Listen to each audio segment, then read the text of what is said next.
J'ai une super blague pour vous. Quel est le comble pour un réalisateur venant de sortir un film se voulant féministe? La réponse c'était bien sûr, signer la Tribune du Figaro, n'effacez pas Gérard Depardieu.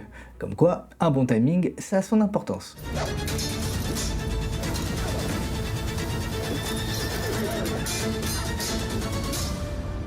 Une affaire d'honneur, donc, réalisée par Vincent Pérez, un film qui mélange fiction et faits réels. Un maître d'armes se retrouve happé dans une spirale de violence lorsqu'il rencontre Marie-Rose Astier de Valzère, militante féministe en avance sur son époque, qui lui demande de lui enseigner l'art complexe du duel. Pas de doute, Vincent Pérez sait comment mettre en scène des combats, et comment faire voir et faire entendre la puissance des coups et la violence des coups. Il sait comment faire comprendre que chaque geste est un mouvement potentiellement mortel. Heureusement, il y a beaucoup de scènes de combat, car pour le reste, Une affaire d'honneur manque de consistance, alors que ça aurait pu être un super film, car l'histoire est franchement passionnante et la reconstitution historique est très bien réalisée. Une affaire d'honneur aurait vraiment gagné à se resserrer sur le personnage de Marie-Rose Astier de Valzère, car le maître d'armes et l'espèce de romance entre les deux viennent ternir la portée du film et casser l'indépendance du personnage qui finalement en vient à dépendre de l'homme. Le film parle de tout et de rien à la fois, de la modernité et de la place des femmes dans la société de la fin du 19e siècle, de la dénonciation de la guerre, de l'absurdité des combats en duel pour défendre son honneur, de misogynie, de féministe, mais ne s'intéresse finalement vraiment qu'à montrer des gens se taper et se tirer dessus. Et toi, tu l'as vu? T'en as pensé quoi? Abonne-toi!